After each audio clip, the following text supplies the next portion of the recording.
Hola Garland Nixon, y estamos con el mismísimo Latham Roof. Vaya, está pasando mucho ahora mismo. Tengo muchas preguntas que hacerle sobre la perspectiva desde la región, y desde luego le dejaremos llevarnos a donde haga falta. Empecemos. Obviamente, tú que estás en el Líbano, los israelíes hacen lo de siempre cuando salen malparados en el frente. Por lo que entiendo, están recibiendo una buena paliza, como diría George Galloway, pero por supuesto responden atacando objetivos civiles. Leif Maruf, ¿qué está pasando en el Líbano? Sí, definitivamente los sionistas nos han acostumbrado a que ataquen escuelas, hospitales, campos de refugiados, viviendas, matando niños, mujeres y ancianos. En eso son expertos. Y esto es, como decías, que les estaban dando una paliza en el sur del Líbano, en la frontera. Por eso se descontrolaron, como siempre. Atacaron un centro de paramédicos en el sur del Líbano, matando de un golpe a 13 sanitarios y médicos. Con esto sube el número de trabajadores de la salud martirizados en el sur del Líbano desde entonces. Desde el inicio de esta fase de la guerra, es decir, hace 12 días o 13, hasta alrededor de 30 trabajadores médicos han sido asesinados. Ha habido ataques contra varios hospitales, varias clínicas. Además, hace un par de días vimos a los sionistas atacar el barrio cristiano de la ciudad de Nabatilla, en el sur. De hecho, alcanzaron la escuela católica allí, con un misil directo contra el gimnasio, cerrado para los estudiantes. Por suerte, claro, los alumnos no estaban en clase porque todos están en línea. Hubo un ataque en la playa pública de Beirut. Se llama Ramla Bella. Está en pleno centro de la ciudad. Es la única playa pública de la ciudad. Y hay muchos refugiados que han instalado tiendas de campaña.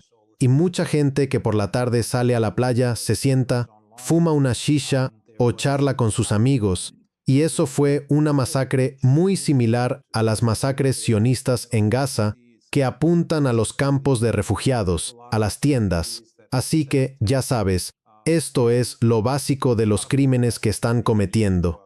Cada día atacan hogares, matan civiles. En cuanto a la batalla en el sur del Líbano, porque seguimos oyendo a los israelíes decir que están invadiendo, que están preparados y que están invadiendo. Esto ya lleva 12 días.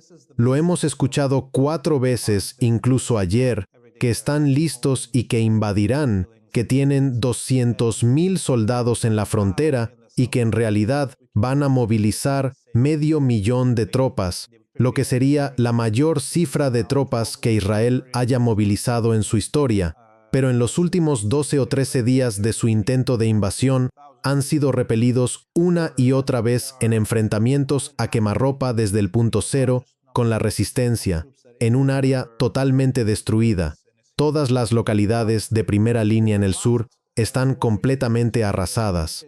No queda cubierta vegetal porque los sionistas la quemaron con agente blanco y fósforo y otras cosas, o la arrasaron con bulldózeres. Y aún así no pueden entrar en ninguna de esas aldeas, porque Hezbolá les hace frente desde el punto cero y están siendo repelidos. Hay un eje principal por el que intentan invadir, que es alrededor del pueblo de Al-Qiyam. Y esto, como sabes, ahora lo confirmamos visualmente. En la última semana han perdido al menos 12 tanques en la batalla de Al-Qiyam. Ayer empezaron a lanzar grandes cantidades de fósforo blanco sobre Al-Qiyam para intentar invadir de nuevo, y aún así perdieron y fueron repelidos. Así que no creo que los sionistas tengan plans. Los sionistas se mueras hacían sí es que escribo en las tientales a la salagigo testumlada isadas en matorza llenos ante el semini en las lafies. En lamer antientenas, así es si en cauna. La capacidad de ocupar el sur del Líbano.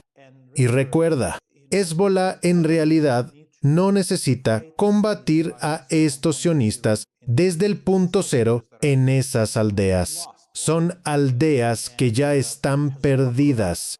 y Hezbolá podría haber decidido dejar que los sionistas entrasen en esas aldeas destruidas y luego bombardearlos desde lejos, haciendo como un campo quemado, no sé cómo se dice en inglés, como una política de tierra quemada, simplemente quemarles el terreno encima, y se habría ahorrado la molestia de tener que enfrentarse cara a cara con los sionistas. Pero Hezbolá decide deliberadamente enfrentarse a esos sionistas desde cero, como si se lo grabaran en la frente, que ni siquiera pueden entrar 1 centímetro en el Líbano sin perder enormes cantidades de equipo y personal. Y lo último que diría sobre el sur del Líbano es que en el frente más oriental, en la esquina donde se encuentran Siria, el Líbano y la Palestina ocupada, están las granjas de Shabaa. Es como una pequeña aldea en las estribaciones del Golán y está muy aislada. Es una especie de isla. Solo hay una entrada a la aldea desde el Líbano. Y los sionistas han intentado entrar allí también y no han tenido éxito. Así que anoche, en realidad ayer trajeron escuadrones de la muerte wahabíes de las fuerzas especiales de Al-Yulani, los de las bandanas rojas, los hicieron cruzar los altos del Golán ocupados para llegar a la entrada de la aldea de Shabaa y pelear en su nombre, en nombre de los sionistas, y recibieron una paliza. No creo que quede vivo ninguno de esos de las bandanas rojas. Mira esto.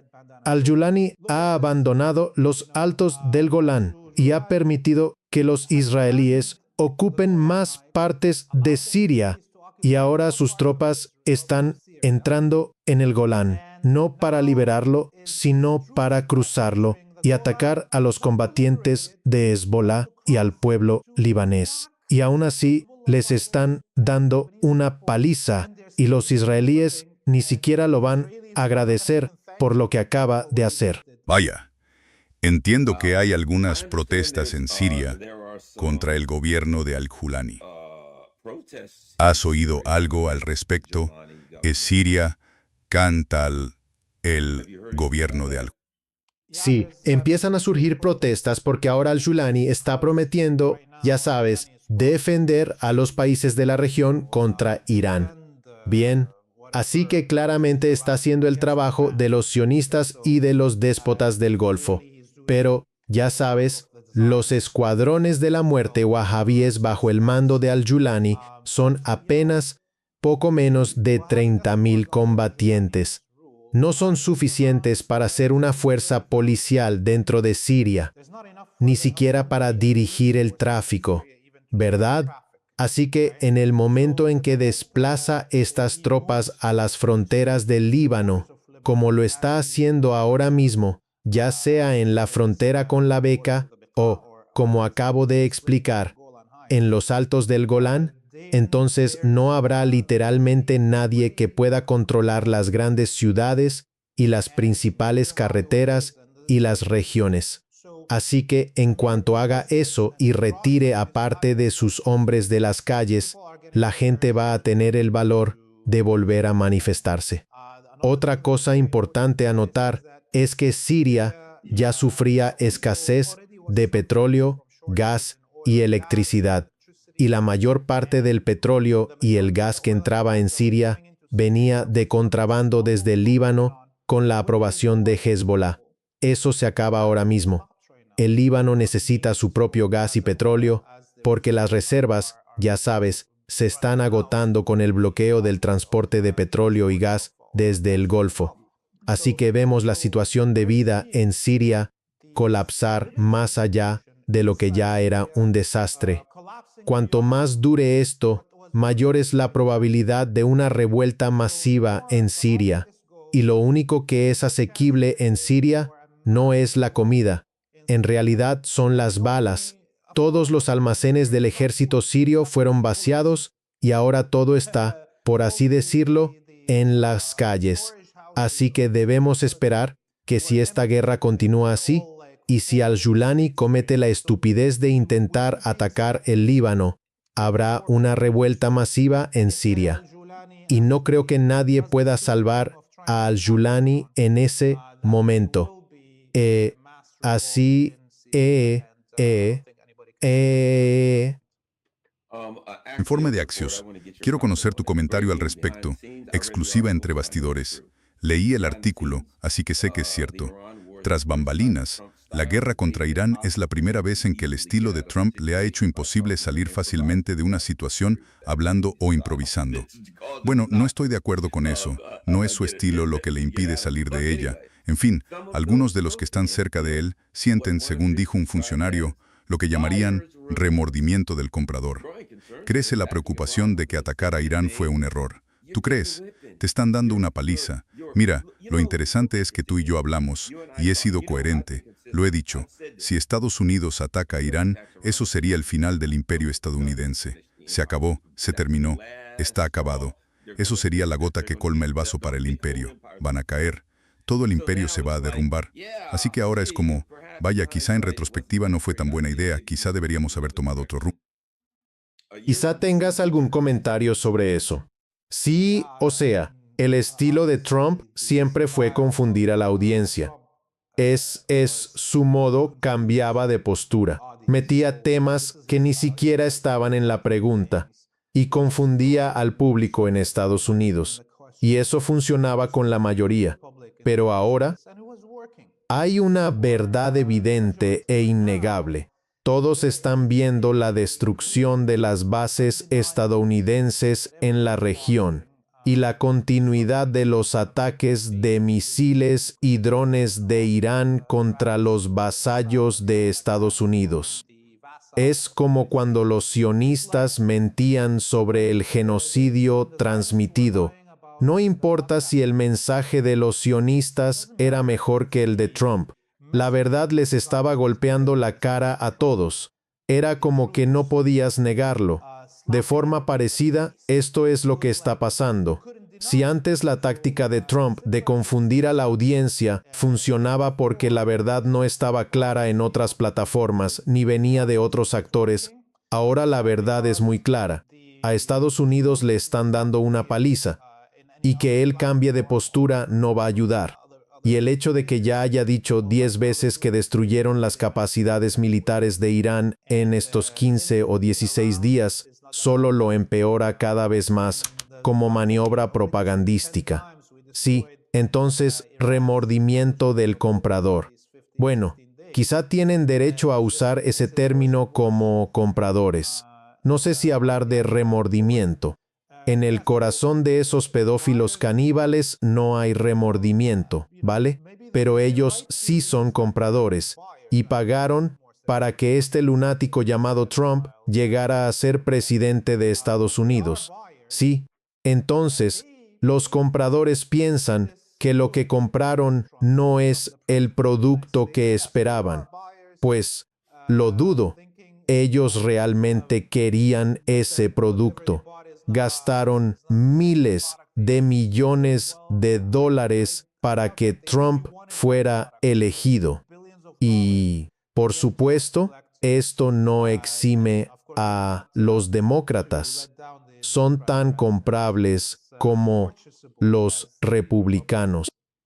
Sí, de hecho, Kamala Harris, voy a ver si lo encuentro. Todas las opciones están sobre la mesa hablando de Irán.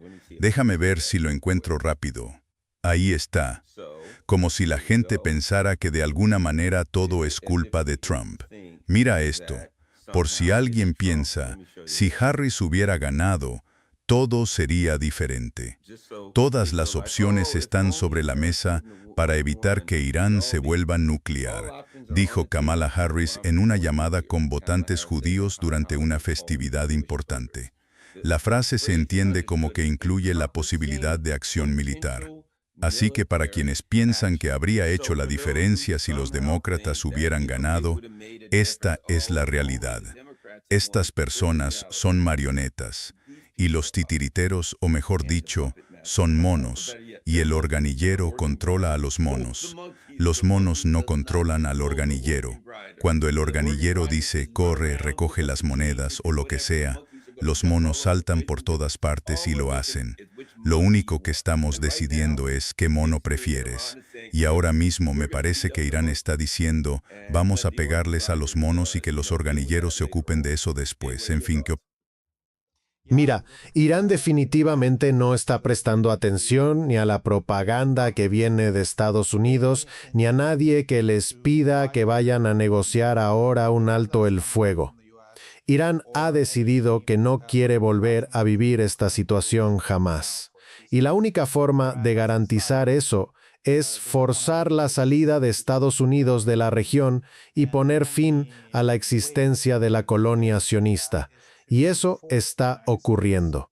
En este momento creo que todavía estamos, por cierto, en la primera fase de esta guerra, y la siguiente fase llegará en los próximos días. Veremos la segunda fase, donde, si Dios quiere, Yemen entrará en la batalla, y donde los franceses, los italianos y los británicos también se sumarán al lado de Estados Unidos. No hagas caso a sus negaciones de que no están implicados o no quieren implicarse. Están plenamente implicados desde el primer día. Y la lista de objetivos se expandirá hacia el oeste. Hasta ahora, los iraníes han decidido no tocar el puerto exportador de Yambo en el Mar Rojo. Es la principal refinería y punto de exportación del petróleo saudí en el Mar Rojo, donde ahora mismo los emiratíes, los cataríes y los bareiníes están bombeando su petróleo y gas por esos oleoductos hasta el Mar Rojo, y aún así Arabia Saudita sigue exportando. Incluso con todo el colapso y el aumento en los precios del petróleo, Arabia Saudita sigue exportando poco menos del 90% de su petróleo, desde el puerto de Yambo. Y hasta ahora Irán se ha contenido y no lo ha tocado, pero en el momento en que Yemen se involucre, cuando empiecen a dispararse misiles y misiles de crucero desde el Mar Rojo y la Organización del Tratado del Atlántico Norte actúe contra Irán, ese puerto será destruido. Y Ansar Allah en Yemen cerrará Bab al-Mandeb. Entonces dejará de ser solo un asunto de petróleo. El asunto será todo el comercio. Todo lo que vaya de Europa a Asia Oriental o de Asia Oriental a Europa tendrá que rodear todo el continente africano. Olvídate del petróleo y del gas que salen del estrecho de Hormuz. El cierre de Bab al-Mandeb significará el colapso total de las capacidades de exportación de Europa. Presumo que los yemeníes dejarán pasar a los barcos chinos, tal como han hecho los iraníes. Así que no van a dañar la economía china, pero sin duda los europeos tendrán que chillar como los cerditos que son. Si quieres ser un cerdito en una granja manejada por pedófilos y caníbales, pues tienes que ser tratado como un cerdito por los demás granjeros, ¿vale? Y esto es lo que creo. La próxima fase será la expansión hacia el oeste, hacia la costa occidental de Arabia Saudita, hacia Chipre. Acabamos de tener una declaración del primer ministro del Reino Unido diciendo que tienen 3 escuadrones de cazas en Chipre y varios destructores allí para defender a la Organización del Tratado del Atlántico Norte y demás. Pues ya es hora de que sean destruidos. En saru piseruma sesatesis asasiani leistes pasiaun lasianos teies estesiumetasimen estaerea en alacasianidos te. Para que el Reino Unido se ajuste a su verdadero tamaño geográfico y deje de hablar como si fuera un imperio. Déjame preguntarte algo. Una de las cosas que hemos visto recientemente y sobre la que no quiero que te extiendas son videos generados por inteligencia artificial de Benjamin Netanyahu. Tiene demasiados dedos en una mano. En la otra tiene una taza de café mágica que puedes voltear. Y no sale agua. Lo miro y pienso, ¿qué es esto? ¿Un espectáculo de magia? Es David Copperfield ahora. Pero hay una gran especulación, por así decirlo. Circulan rumores de que los iraníes tienen una cantidad significativa de inteligencia y de alguna manera descubrieron que había un búnker o una reunión en una casa con el liderazgo israelí y que un misil hipersónico llegó hasta allí.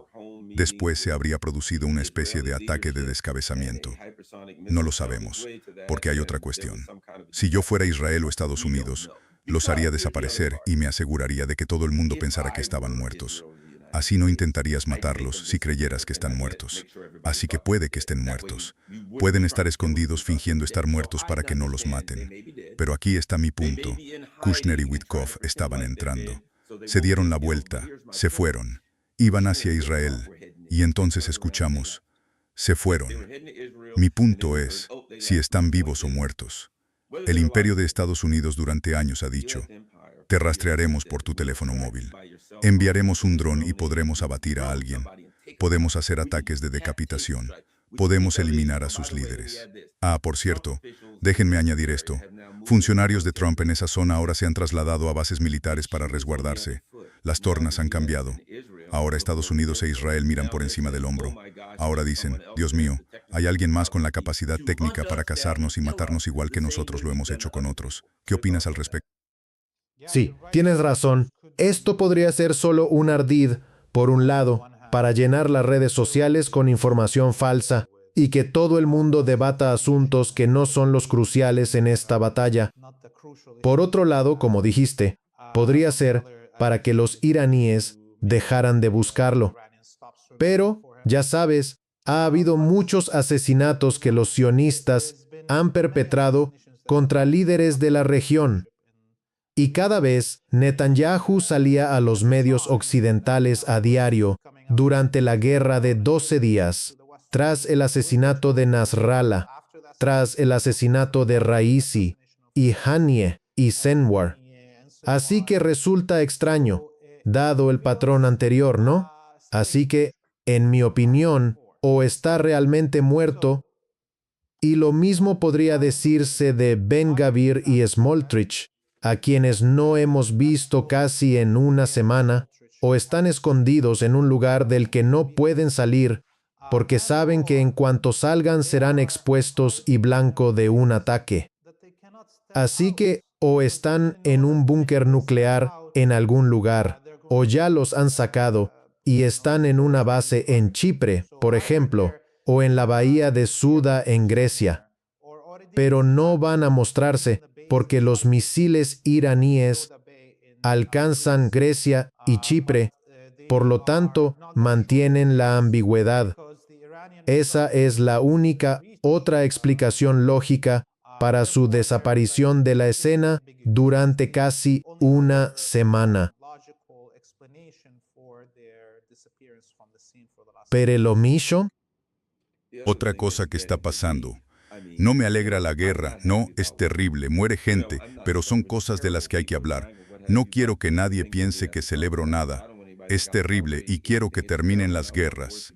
Y lamentablemente lo único que podía pasar con Estados Unidos, que estaba fuera de control, era que alguien se iba a meter con la persona equivocada, y eso parece que ha ocurrido.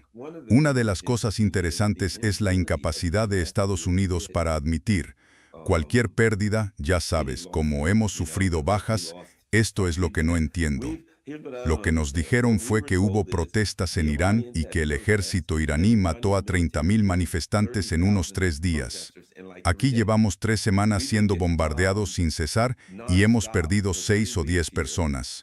Es absurdo. Hay incendios misteriosos en las lavanderías.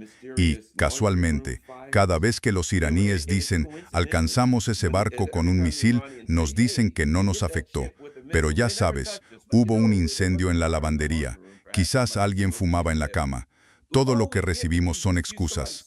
Alguien se resbaló con una cáscara de plátano y se confundió. Y dijeron, ya sabes, oh, perdimos a otro soldado. Estaba sonámbulo en mitad de la noche y se cayó por la borda. Quiero decir, somos el ejército más desafortunado.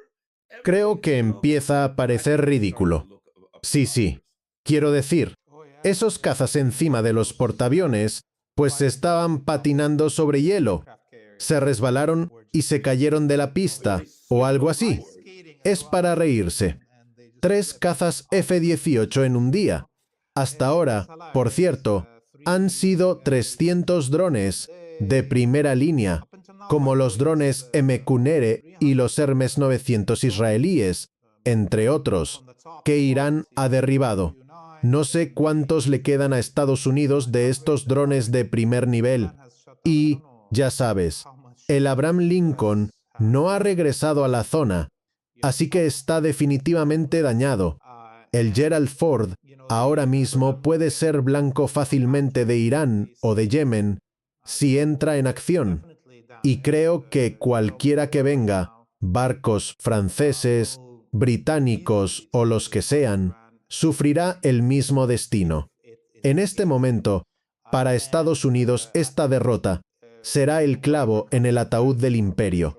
Irán está emergiendo como una superpotencia debido a esto. Y creo que al final de esta guerra, si todos seguimos vivos y nadie usa armas nucleares, esto también colocará a Corea del Norte y a Bielorrusia entre los 10 países más poderosos del mundo.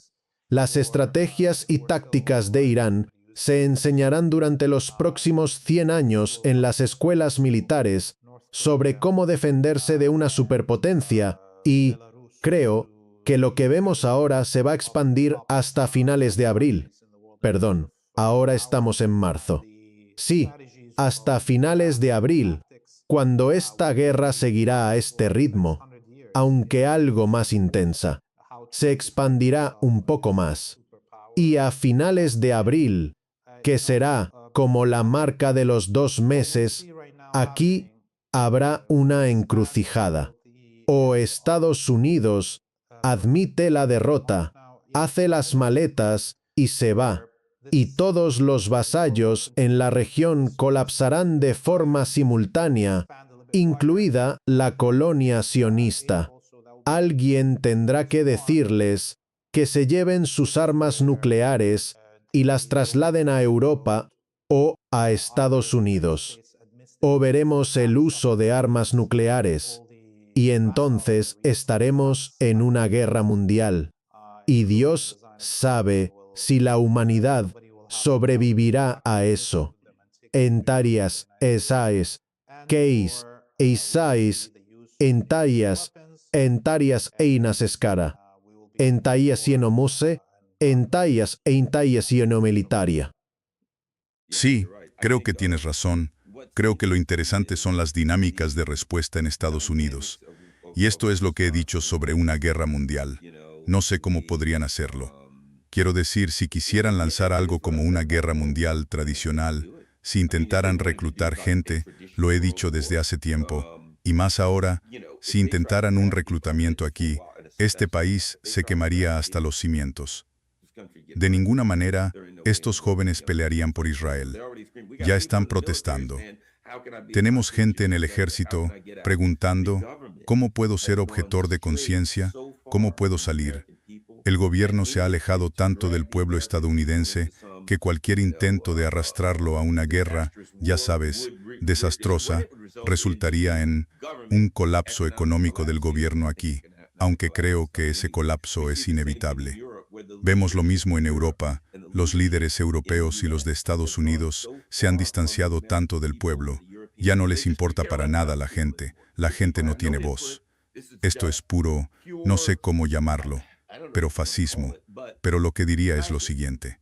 Si intentaran convertir esto en algo como vamos a reclutar gente y empezar una guerra, habría una implosión interna, un colapso interno.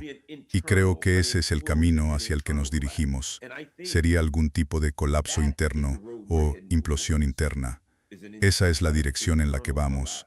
Si la gente despierta y la gasolina cuesta 10 o 12 dólares por galón aquí en Estados Unidos y en Europa no pueden comprar gasolina a ningún precio, en algún momento se produce una especie de implosión interna. Para en impodespasolidad quest. Sí, $5 por galón es el precio ahora en la mayoría de estados en Estados Unidos. Y eso es incluso con el gobierno de Estados Unidos obligando a las compañías a mantener el precio uniforme y a no aumentar los precios de forma abusiva. Y aún así, como dije, el 90% de las exportaciones saudíes aún son permitidas por Irán para transitar por el Mar Rojo. Creo que podríamos ver el barril subir a 200 o $250 por barril en las próximas 2 o 3 semanas, si esto continúa. Los precios, por supuesto, de todos los alimentos y productos, todo lo que lleve algún subproducto del petróleo. La gente no se da cuenta de que no es solo la gasolina o el diésel en tu coche. Es cada pintura de tu casa, cualquier material de recubrimiento en la madera, en la computadora portátil, los plásticos, es una lista interminable. Fertilizantes y muchos otros productos derivados del petróleo que van a interrumpir cadenas enteras de producción. Quiero decir, ¿quién podrá cosechar los campos, el trigo, el maíz y demás? ¿Van a permitir que todos los mexicanos que Estados Unidos deportó entren para que los cosechen? ¿Qué está pasando aquí? No, la situación es grave y creo que Irán debería presionar más. En 100 años no ha habido una revolución en ningún país occidental. El público occidental, aunque está en contra del genocidio en Gaza, en su gran mayoría solo se sentó a mirar o salió a manifestaciones ridículas que no sirven de nada, y luego todo nuestro público en Occidente vio cómo sus élites eran expuestas como pedófilas, caníbales, satánicas, y se quedaron de brazos cruzados sin hacer nada. Creo que lo único que puede forzar a los ciudadanos occidentales a tomar su responsabilidad en serio, a controlar a sus gobiernos y a exigir que los representen y busquen el bienestar de la humanidad, es que Irán asfixie la economía mundial y haga que la libertad de la gente de nuestra región esté vinculada con la comida sobre la mesa que alimenta a los hijos de ciudadanos de Estados Unidos y de ciudadanos europeos. Una vez que estos ciudadanos europeos y ciudadanos de Estados Unidos no puedan alimentar a sus hijos, tendrán el incentivo para levantarse contra sus regímenes genocidas, y esa será la libertad, tanto de ellos como de nosotros.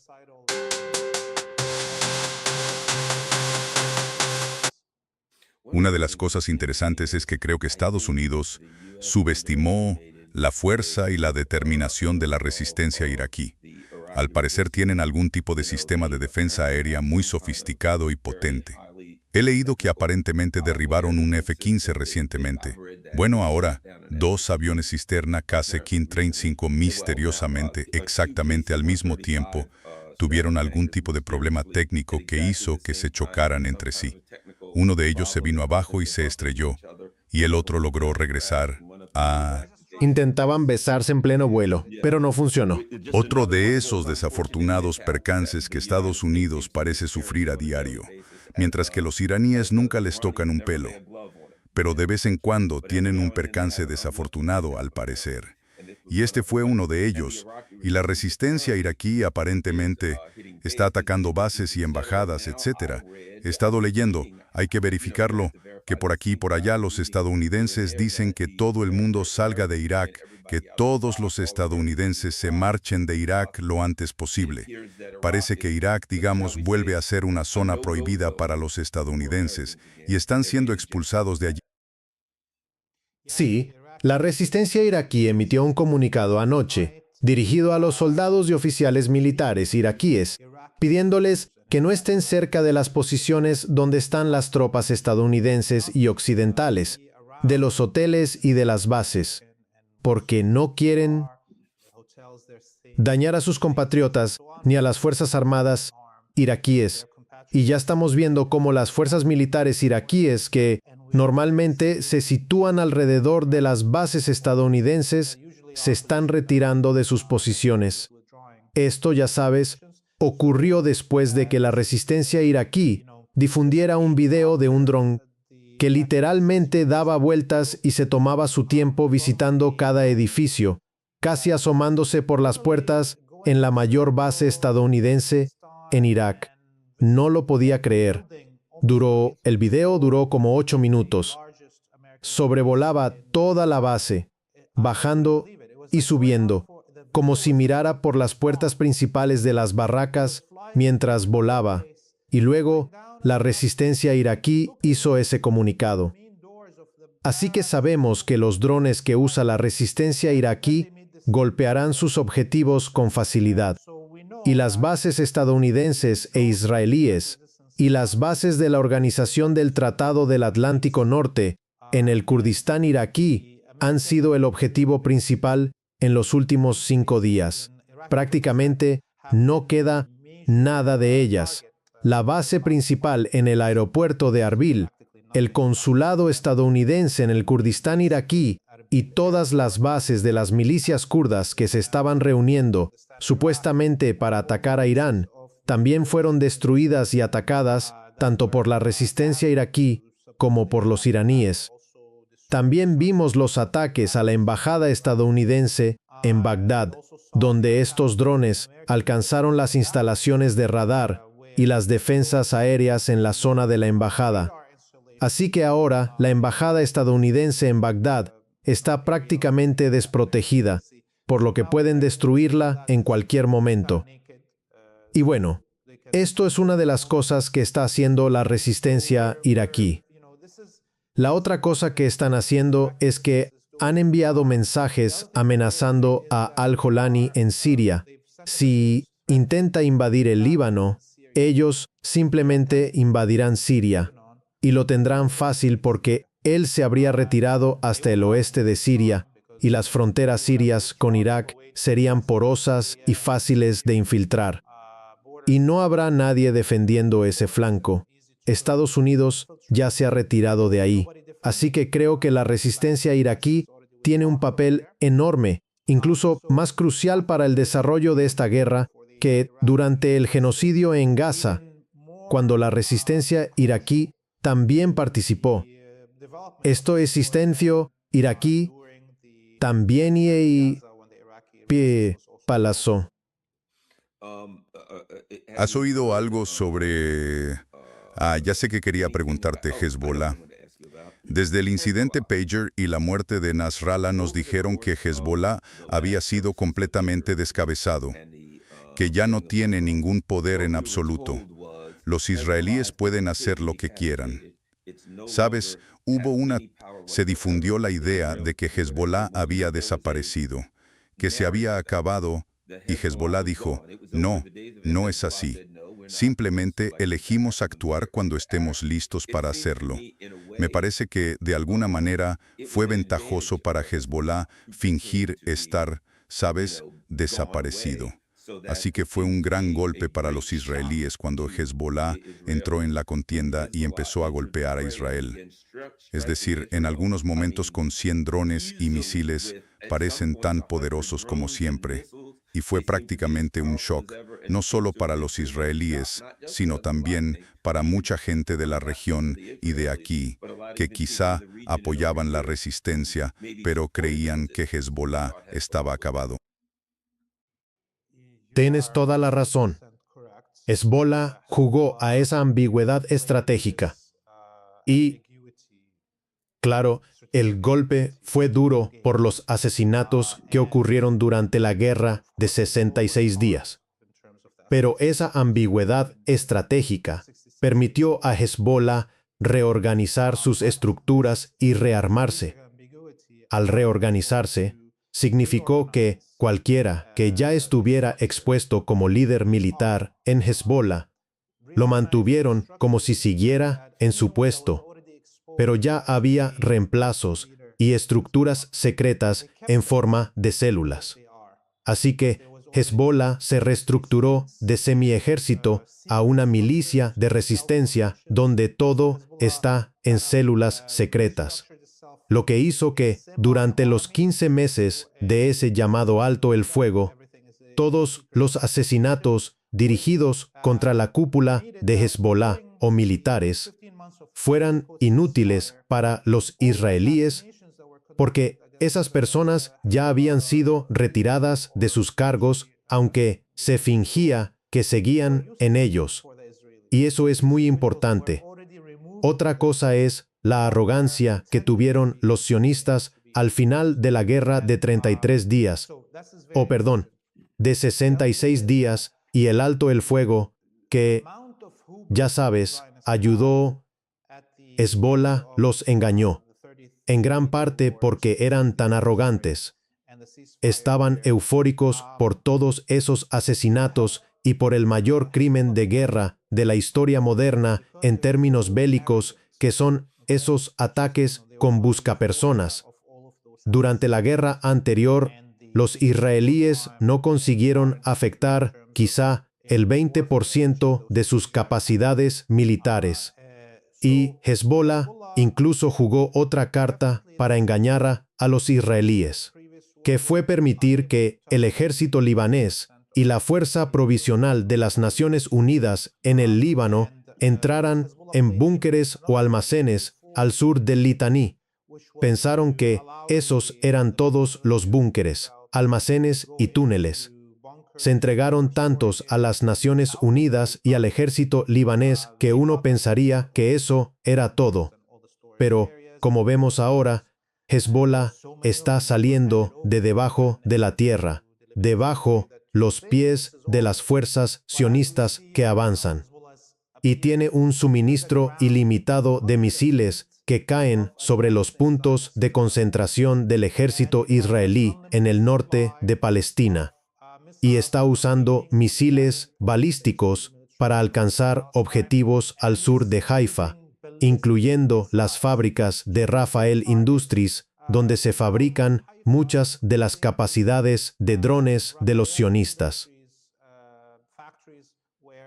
Pensem, os escuntes escasiestis. Sí, eso es lo increíble.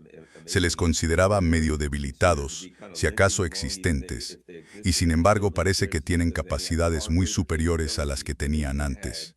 Y, como dijiste, había conciencia de que en algún momento esta guerra llegaría, sería una guerra regional. Reconocían que en algún momento atacarían a Irán. Y me parece que muchas de las cosas que evaluamos en su momento fueron parte de una estrategia más amplia. Y toda esa estrategia se basaba en saber que esta guerra vendría. Tendríamos que fingirlo y tendríamos que hacer todas estas cosas. Y en apariencia la gente estaría disgustada y enfadada o sentiría que hubo una derrota. Pero me parece que la resistencia tenía una gran estrategia para derrotar a Israel y a Estados Unidos. Y la gran estrategia incluía a veces aparentar derrota, retroceder, avanzar, pero mantenerlo todo a salvo. Quizá estoy sobreanalizando, pero me parece que aquí hubo una gran estrategia. No estás sobreanalizando.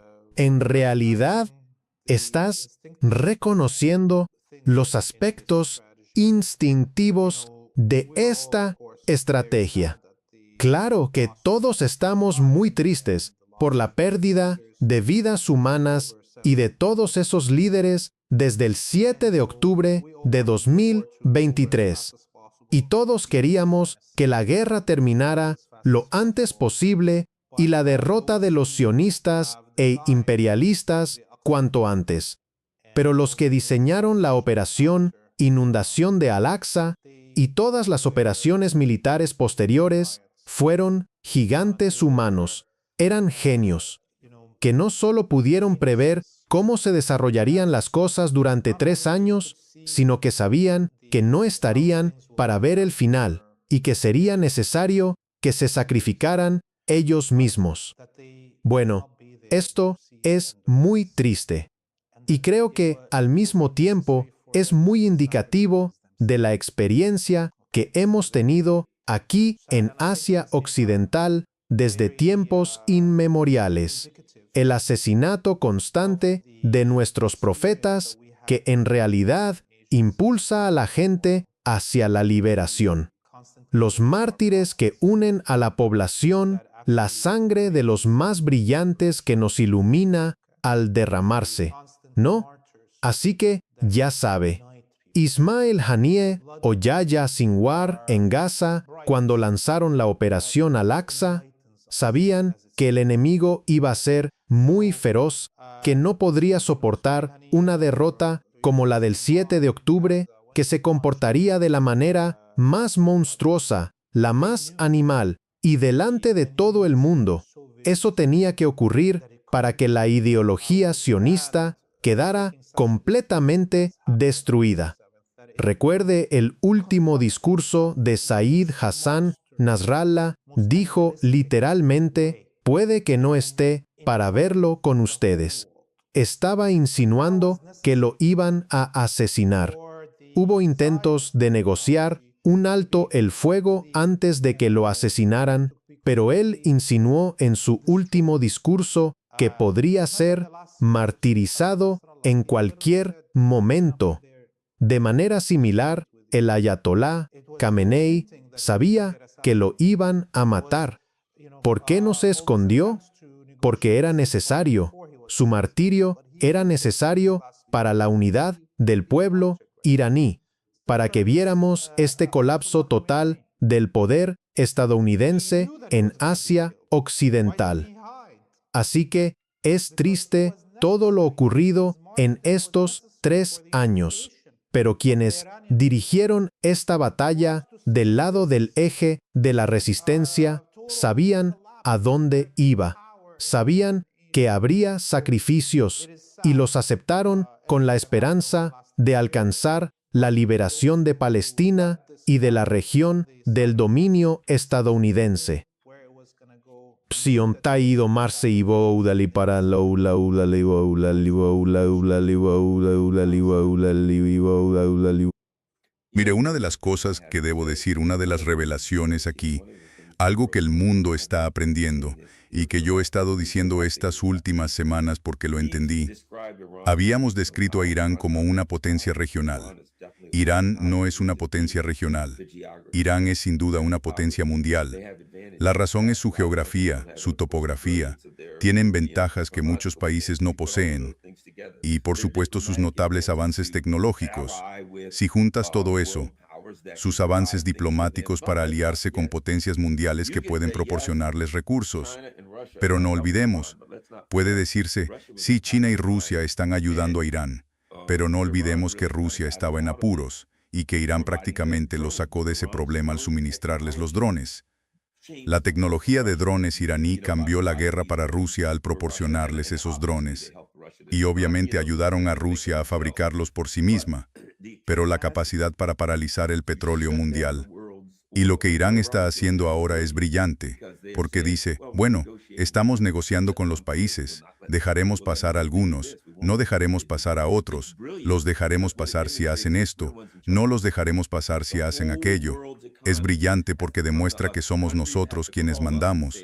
La economía mundial tiene que acudir a nosotros. Los países tienen que llamarnos y preguntar, «Madre, ¿puedo? ¿Puedo pasar, por favor?» Bueno, quizá lo pensemos. Así que Irán queda expuesto como, lo diré así, más poderoso que Estados Unidos, porque Estados Unidos tiene que venir arrastrándose. Todos tienen que venir arrastrándose ante ellos. ¿Qué opinas sobre exponer a Irán y a las fuerzas de la resistencia, sus aliados, como una de las fuerzas más poderosas de la faz de la Tierra? Permítame añadir, tienen cartas que ni siquiera han jugado todavía, por ejemplo, que pueden cerrar también el Mar Rojo. Así que tienen suficiente poder para demostrarlo al mundo, pero ni siquiera han mostrado. Sí. Y ya sabe, creo que el orgullo que debió sentir el pueblo iraní cuando Irán dice que ha extendido su soberanía sobre todo el estrecho de Hormuz, queriendo decir que los vecinos del otro lado no cuentan, que nosotros controlamos aquí.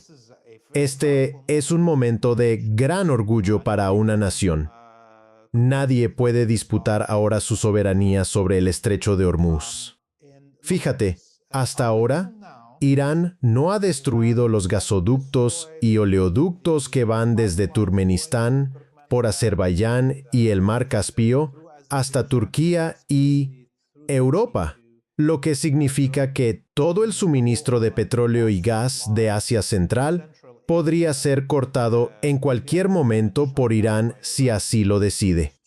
Y eso supondría más del 60% del petróleo mundial si el Golfo Pérsico saliera del mercado. Irán ni siquiera atacó el petróleo saqueado kurdo de Siria e Irak que atraviesa el Kurdistán iraquí hacia Turquía. Pero ayer, el presidente de la provincia del Kurdistán en Irak dijo, cierro las exportaciones de petróleo por Turquía. Así que se está anticipando a un ataque iraní y diciendo, por favor, señor, yo mismo lo cierro. No tiene que destruirlo.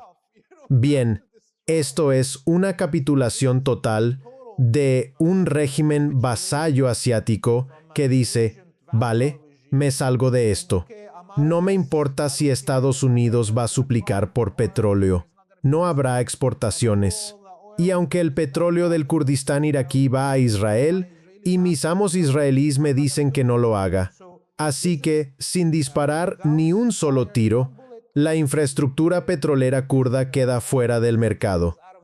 Así que podríamos ver a otros países como Turkmenistán y Azerbaiyán siguiéndoles el paso para no perder cientos de millones de dólares en infraestructura. Y esto es brillante. Irán todavía no ha cerrado, como dijiste, el Mar Rojo con la ayuda de Yemen. No han atacado las bases estadounidenses en Diego García ni en Djibouti. Y el hecho de que Estados Unidos ahora ha perdido todas sus bases en Asia Occidental.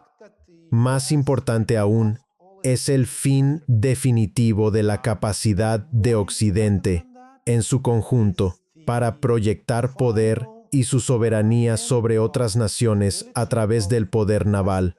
Esto es muy importante. 300 años de soberanía europea, la colonización y la proyección de poder por medio de la marina a escala mundial. Volviendo a la geografía y a por qué Irán está ganando, en parte es por su ubicación. Estados Unidos, por su parte, está al otro extremo del mundo. Tiene océanos que lo separan del resto de la humanidad. Si quiere proyectar poder sobre África, Asia y América Latina, no tiene más remedio que usar su marina, sobre todo si no cuenta con bases terrestres. Así que, ahora mismo, si Estados Unidos pierde esta guerra, que la perderá, Nas y Eta, Masesi. Por primera vez en 250 años, volverá a recluirse en sus costas y será incapaz de proyectar poder más allá de ellas, salvo sobre sus vecinos inmediatos como México y Canadá. Bueno, además hay artículos en Reuters y en CNN que empiezan a decir que el día del superportaaviones ha terminado. Vemos que la tecnología de misiles, ya sabes, la tecnología avanzada, significa que ahora los portaaviones no pueden acercarse a menos de 1000 kilómetros del supuesto objetivo. Los barcos no pueden, ya sabes, llega un barco con infantes de marina, con 2 o 3 mil infantes de marina a bordo. La gente dice sus marines no pueden acercarse a menos de 1000 kilómetros. Si ese barco se acerca, los chinos ya han publicado imágenes satelitales. Así que los chinos dejan claro, lo tenemos como objetivo. En cuanto entre en rango, será atacado. Así que incluso el concepto de poder naval ha quedado obsoleto. Si no puedes acercarte a menos de 1000, pues vale, el barco se acerca, no puede acercarse a Irán, los chinos lo muestran, está en Filipinas, y los chinos dicen, ahí está, lo están rastreando todo el tiempo. Y en el segundo en que entre en cualquier rango, tendrán un incendio en la lavandería o algún accidente desafortunado en el barco. Sí, gracias a Dios por las pelusas en las secadoras. Nunca había oído algo tan ridículo en mi vida. Quiero decir, pelusas en la secadora. Pero, ya sabes, espero que los soldados, marinos y pilotos estadounidenses reconozcan que van a morir sin sentido y que, ya sabes, hay muchas esperanzas de que se rebelen, que amotinen. Por supuesto, escuchamos a Candace Owen y a otros instando a esos soldados a desobedecer órdenes. Quizá esta sería una de las formas en que Estados Unidos podría sobrevivir, porque si sigue por este camino, podría haber una revolución armada, un levantamiento en Estados Unidos cuando la gente empiece a pasar hambre. Y la única manera de evitarlo es que ocurra un golpe militar donde las Fuerzas Armadas, en las que todavía confía y a las que quiere la gran mayoría de ciudadanos estadounidenses y donde tienen familiares, puedan arrestar a esta clase ligada a Epstein, caníbales y pedófilos y encerrarlos en prisiones para salvar al país. Creo que este es el único camino a seguir para Estados Unidos. Así que esperemos que cualquier miembro de las Fuerzas Armadas que nos esté escuchando reconozca que intentamos salvar al pueblo estadounidense del sufrimiento que vendrá. Es decir, es una responsabilidad de las Fuerzas Armadas defender la nación de enemigos internos que abusan de su poder, como los que actualmente están al mando en Estados Unidos. El Oaspus, Auseridado y las Olaficas. Sospecho que, ya sabes, Estados Unidos tiende a buscar chivos expiatorios, que Trump fue lo que sea, que fue comprometido, instigado, que le dijeron que hiciera esto. Y al final será el chivo expiatorio. No me sorprendería que dentro del próximo mes, porque las cosas van a ir drásticamente mal en lo económico. La economía, quiero decir, llegará a un punto en que los precios de la gasolina se volverán insoportables y todo esto empezará a desmoronarse y van a necesitar un chivo expiatorio. Yo sospecho que todos dirán, bueno, Trump se está volviendo loco, tiene demencia, la 25ª enmienda, algo con lo que creen que podrán salir airosos fácilmente, y dirán que Trump está fuera de la jugada. J.D. Vance nos va a sacar de esto. El problema es los iraníes no están de humor para negociar. No tienen por qué hacerlo. Siempre digo un término latino, bei victis. ¿Qué significa eso? Ay de los vencidos. Cuando pierdes una guerra, el vencedor te impondrá cómo termina la guerra. No hay nada que negociar. Trump dijo sí, quiero una rendición incondicional. Sí, habrá una rendición incondicional, sospecho, pero no va a ser el iraní quien la firme. Así es la cosa. En algún momento sospecho que estas personas mirarán su cartera y dirán, Dios mío, valgo 80.000 millones de dólares. Ayer valía 100.000 millones de dólares. Hoy valgo 60.000 millones de dólares. O no, ahora valgo 30.000 millones de dólares. O no, valgo 1.000 millones de dólares. Y en algún punto entre 30 y 60.000 millones van a decir, quiten a Trump de aquí y den a los iraníes lo que quieran. No quiero perder ni un centavo más. Ese es mi apoyo. Oh, sí. Oh, sí. Y es muy importante hacer que esta clase de multimillonarios, ya sabes, grite por misericordia. Han acaparado la riqueza del mundo durante los últimos 30 años de maneras inimaginables. La brecha entre los ultrarricos y la clase media se ha disparado, nunca visto en toda la historia de la humanidad. Quiero decir, en las peores etapas de la historia humana. Desde la era feudal, la brecha entre los más ricos y los más pobres era menor en los países. Así que esto es una situación artificial. Irán nos está haciendo un favor al quemar la riqueza de estos multimillonarios fascistas. Y debería continuar. La gente ya reconocía, incluso antes de que empezara esta guerra, cuánto poder tiene esta clase de multimillonarios y cuánta manipulación utilizan para controlar nuestras mentes y nuestro comportamiento. Las redes sociales, la inteligencia artificial, la vigilancia. Así que tiene que haber un quiebre. Esta guerra es una oportunidad para toda la humanidad, para romper con esta era y corregir los caminos equivocados por los que íbamos en todo el mundo. Toro. Una cosa más, sabes, siempre digo que no hay honor entre ladrones, ¿no? Y se ven las ratas saltando del barco que se hunde. Bill Kristol, quiero decir, Bill Kristol, ya saben, neoconservador y sionista, extraordinario. Robert Kagan, el sionista de todos los sionistas, ¿no? Veamos qué está diciendo ahora, como si no les fuera ya lo bastante mal, veamos qué dice, miren esto. Debo decir que me resulta un poco como un silogismo cuando la gente habla de lo gran aliado que es Israel. Es un gran aliado en la defensa de Israel. Ya saben, quiero decir, lo cual está bien. Quiero decir, tienen derecho a poner eso primero. No, no, no, claro. Esa es su gran preocupación. Y mira, a fin de cuentas, Irán es una amenaza mucho mayor para Israel que para Estados Unidos. Así que cuando la gente dice que Israel es un gran aliado en la lucha contra Irán, es como decir que Vietnam del Sur fue un gran aliado en la lucha contra Vietnam del Norte. Quiero decir, lo fue, pero no estuvimos nosotros allí para defender a Vietnam del Sur. Lo que vemos ahora es que Robert Kagan y los sionistas, de repente, Israel ya no es esa chica guapa que conocieron en el bar. Ahora, oh sí, es maravillosa. Es nuestra mejor amiga. Uy, quiero decir, cuando Robert Kagan dice que Israel solo vela por sus propios intereses, que entre ellos no hay honor, ellos clamaron por esta guerra. Gritaron por ella, pero te garantizo esto. Están mirando sus carteras de acciones y diciendo, santo cielo, estoy acostumbrado a ser rico, tengo un fondo fiduciario. Uy.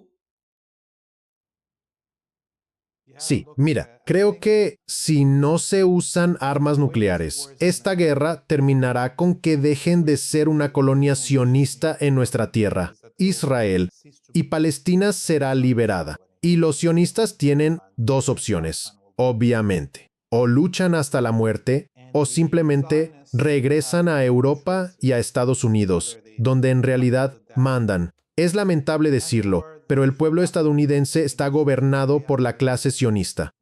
El pueblo europeo está gobernado por la clase sionista, y no parece que la clase política en Europa o en Estados Unidos quiera recuperar su soberanía nacional. Están conformes con ser gobernados por los sionistas. Y ¿sabes qué? Como palestino, como árabe, no me importa si los estadounidenses o los europeos se liberan del control de los sionistas. Si estos sionistas llegan a la conclusión de que, bueno, podemos renunciar a Palestina porque aún controlaremos dos continentes como el pueblo elegido supremo en Europa y América del Norte, pues a mí me viene bien. Y entonces será una batalla de los propios pueblos de Estados Unidos y de Europa. Y ustedes tienen una elección. ¿Quieren seguir con este dominio o recuperar su soberanía? Y si quieren ir tras esos sionistas después de que empaquen y se vayan de Palestina. Pero mi prioridad al ver este video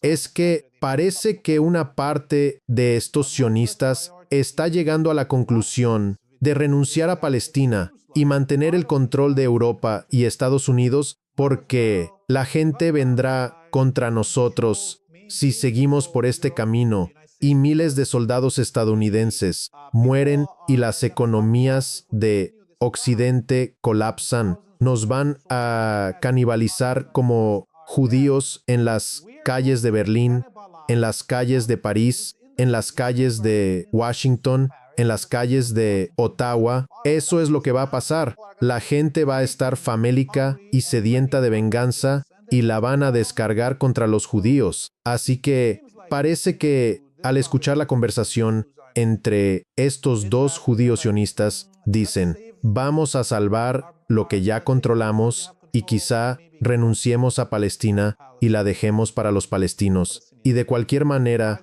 ya sea que nos lleven hasta el final con una guerra mundial o que se rindan y se vayan empacando, yo, como palestino, estoy contento. Bueno, antes de irnos, tengo que mostrarles a todos un video de Palestina Libre. Pero antes de eso, diré esto.